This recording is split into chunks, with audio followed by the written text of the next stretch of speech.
Katie, some interesting quotes from Coach Cal Yes. over the weekend. What did you think about him talking about NBA players going back to college and just that whole system that we feel like it's kind of come out of nowhere, right? Yeah. Like this was never even a thought in people's minds where all of a sudden now a guy that plays for the Spurs is going to try and go back to Alabama. Like it's just a lot of weird stuff going on in college. It's definitely weird, but there's no rules, right? And if they didn't have the ability or if it wasn't legal or, accepted in the industry, they wouldn't be able to do it. So I feel like people should, push the limits in sports as far as what you can and can't do around eligibility. He also said that it's hurting United States basketball, like our developmental thing that has been getting so much criticism over the last couple years that like, oh, American players are falling behind. Oh, American players aren't this, aren't that, right?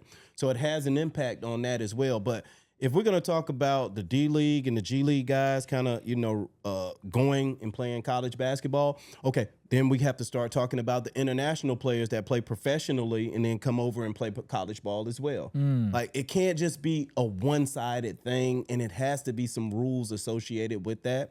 As far as the development of our country in basketball, I feel like the United States of America, we are the best basketball players on the planet. Now, right now, on the top, it's international. It's all the other countries in the United States is kind of isolated. But in my opinion, all those players have gotten better either when they've come to our country as a college student or they've gotten developed in our NBA teams and they've watched, our rhythms and our cadences, or they had good players, who wasn't good enough for the NBA who go and play internationally and play with them, who are legends internationally. Shane Larkin being one of them. Right, Shane Larkin, Mike James. You can kind of go down the line on guys who putting in work overseas. Kendrick Nunn. Yep. But they have a cap on how many international players United States of America players can be on an international team. That's crazy. We don't have that for them. Like, we got to stop with this that we ain't the best hoopers on the planet, right? I think it's about 400 NBA players from the United States of America, and I think there's about 135, 137. You can look it up and figure out what those numbers are. So we still dominated the masses.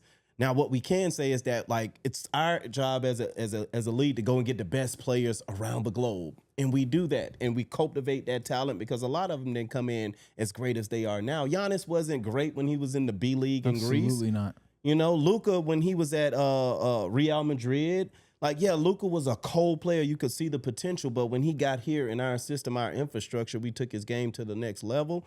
And then the last thing I'll say about like this too, man, is that like the rules have been more beneficial to international players than they have been to our homegrown talent. Okay, why? Well, why? Because like the thing that really separates us in the United States, besides our rhythm, our cadence, our dog, our athleticism, and our strength, is the physicality part, right? And because the international players could not play against that physicality, they had to change the rules for that to make the game more global because the NFL dominates. The NFL dominates domestically. So our biggest growth in the game is when we were able to become more international. Take off the borders, right? Right. But because of the rules of the game and the physicality and the toughness and the dog and the mystique, a lot of international players couldn't play in our era. And that's just real talk. Now, there were certain guys who took it to the top, the Dirk Nowitzkis and Dražan Petrovic and those guys back in the 80s. Yeah, rest in peace and things like that. Now, there's always been good international players, but like with the numbers, the rules benefit them not only like in the way that the game is played, but also in the way that the talent is developed because they can leave school early and go work for a club and get paid money, and it's totally normal. And if they want to come to the NBA, that's fine. They can come to the NBA. Guess what? If they want to go to college, they can do that. Our guys, our system, the way our development is set up, we don't have those same benefits. Right. So it's almost, to me, it's seeming like that we're buying into that international basketball and their development is the best. But we have won the gold medal. We have more players in the National Basketball Association than any other country. So they're going to put all the countries, however many countries are represented, they're going to put them all against our guys, in the All-Star game. Now, there's not 12 international players that are All-Star worthy. Now that That's maybe an 7 or interesting 8. point. That's an seven or interesting 8 point. maybe, right? But now you're gonna have to, minimize somebody who's, because they were born in the States, they can't play in the game because they're not an They're international not filling the player. quota, right? And then the last thing I'll say with it as well is that, like, man, all those great players who we talked about, we talk about Dirk Nowitzki's trainer back in Germany, who had him doing plyos and doing all that stuff, which was awesome, right? But Dirk struggled his first couple years in the league. It was Kiki Vanderway with no basketball working Dirk out on the court. You don't never hear about him. Steve Nash and, his ability to play the game, like, he went to college in our country. Like, Giannis got better when he got here. Like, don't let nobody tell you that hoopers in the United States and our coaches and our trainers and our development team and our infrastructure is not the best, because why is everybody coming here? Facts. We are the best hoopers on the planet, and if we keep letting them take our rules away, and if we keep letting them minimize us, we will be a pastime. This will be a global game, and we will not be represented. Facts. Speaking it into existence, it's almost like the negative talk has move that agenda forward, right? And you think about all the great Canadian players.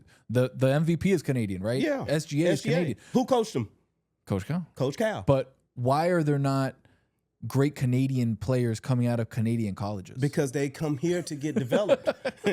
Because we have the best players. Like, our mid and middle of the pack players are better than most. That's why when you go and you go to Eurobasket.com or there are guys go that to the Euro can't League. be in the NBA. Kendrick was a good player in our league. He is killing overseas. Mike James was a solid player in the league, a fringe NBA player in the league. Dominated out there. But he's a legend overseas. Like, our middle of the pack players, our guys who are like the third point guards and backup point guards and who have a little run, go over there in their first team all Euro League and things like that. So stop saying that the international game is better than our game.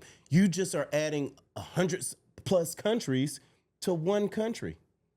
It's not fair, and we're buying into it. I'm tired of it, dog. All-star starters for 26 announced. West, Luka, Jokic, Curry, SGA, Wemby. So Curry, the only non-European, I'll say international player. And then the East has Giannis, Brunson, Maxey, Cade, Jaylen Brown. So those are your starters. No LeBron for the first time in ever. Yeah. But it's okay. Like, he's in his 21st season. Like, 23rd season. And it goes back to, like, this perception of LeBron. I got a lot of heat in the comments by saying this generation of guys who hoop with LeBron don't fuck with him the way that our generation fuck with Kobe and the generation before me mess with Michael Jordan. For some reason, they minimize his durability, the fact that he's the all-time leading scorer, like how the game has grown on his watch, how he's been almost flawless at every intersection. And I just think that it's a temperament that comes along with him. He's expressed more power with his business than he has, like, verbally communicating to fans. Yeah. And a lot of people don't understand that, but that's why he's a billionaire. And he plays chess and not checkers at the end of the day. Facts.